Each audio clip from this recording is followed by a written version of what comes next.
there's a vision like in my mind when I feel something. If it's a feeling of frustration for some reason, anger, frustration, and yearning are probably like the top three um, things that influence the themes of my performance art pieces.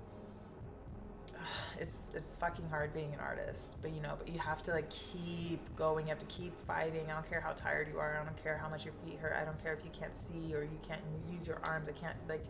You have to keep moving. Like, it doesn't matter, And eventually you'll get to where you want to go when you're the most or where you want to be when you're the most exhausted and most burnt out. So, yeah, I usually do pieces around struggle.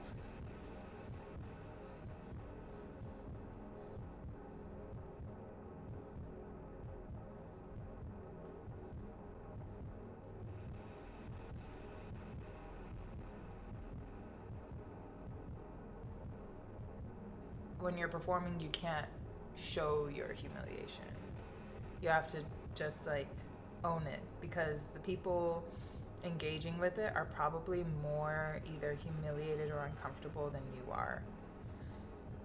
And it's so important as an artist of any kind to get familiar with the feeling of humility, because you have to go through it while you create, as you create. If you like everything that you make, or if you're proud of every single little thing that you make, I don't believe you. I just don't believe you.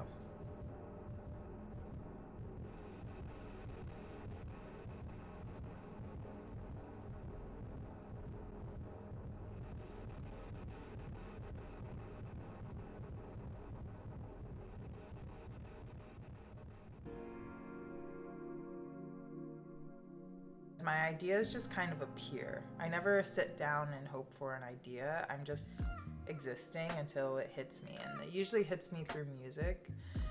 Sound is what really pulls a vision out for me, and I can just listen to a song on repeat over and over and over again until I know exactly like what I want to do with something. Because sound and music move my body, and movement is like a main medium for my performances. I love music to death. I love performers, but I love anybody that like pushes the boundaries of someone else's comfort. And I knew since I was 14, I'm like, I want to do that. I just want to get up and like,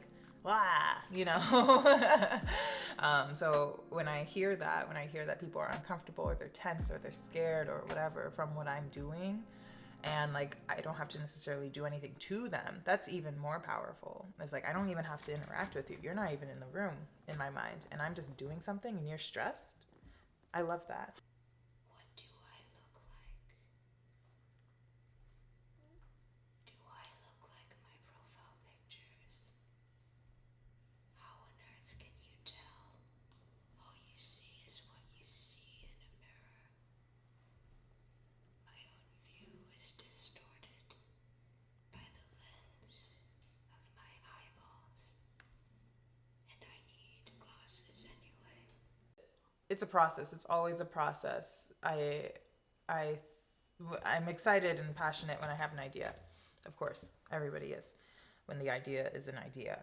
But the moments before going on stage, it's a little bit stressful, but I feel like the ritual that I have sort of just allows me to feel focused and centered and in my element. So it's a feeling of like bravery and confidence in hand with fear and anxiety. Um, and as I'm performing, I just kind of black out. Like I don't, nobody is there anymore, and I just have to do what I have to do. Um, and I try not to let their reactions or their lack of reactions influence the quality of my work. And once the performance is done, I'm usually shocked by the response from the audience, but I feel really affirmed. I hear you. I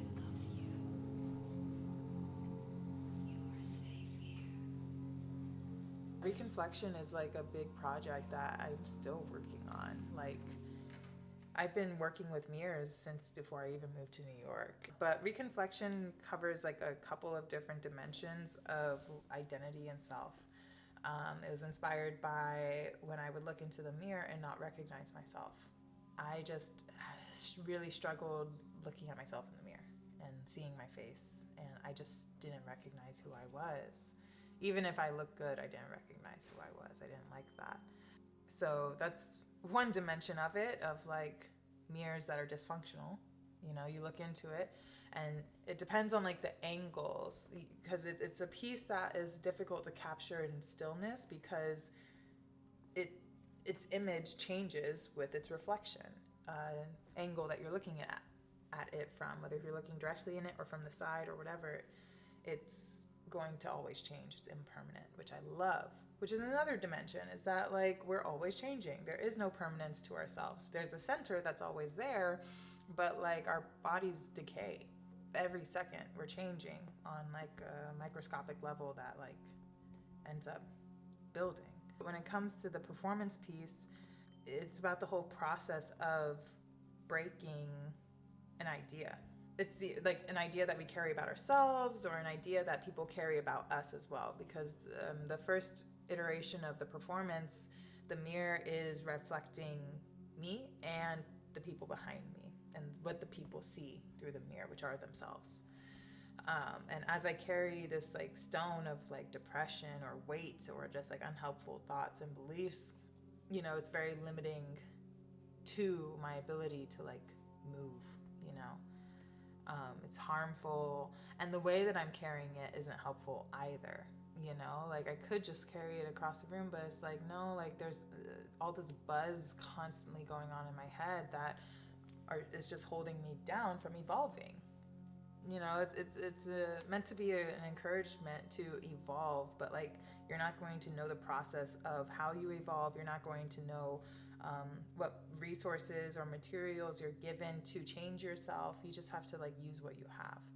And so by the time it comes to break the mirror, there's like this freedom, this dance of like, okay, it's shattered, it's broken. The sound of the mirror breaking, I think, was the most like epic part. It's so loud, like it's just so loud, all this slow build up tension, and then bop, and it just echoed. It was so beautiful.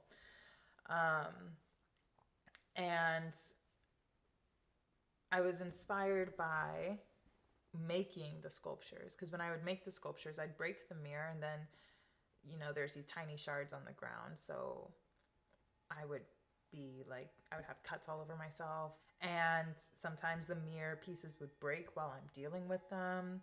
And that always happens when we're trying to change ourselves. It's like we're trying to put something different somewhere, and then it shatters. But I was inspired by the process of building the mirrors, and I'm like, okay, this is very similar to the process of like self-growth and evolution as well.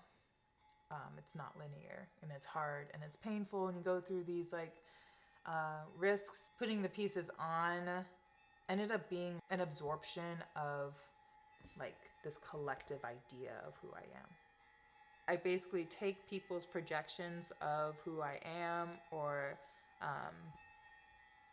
what they see in the initial mirror that is put together, and once it's broken and I'm dressed with it, they can just see themselves on me. And that's like kind of the goal that I have as a performance artist, is like I just want people to project themselves onto me. I don't really want them to see me. Yeah.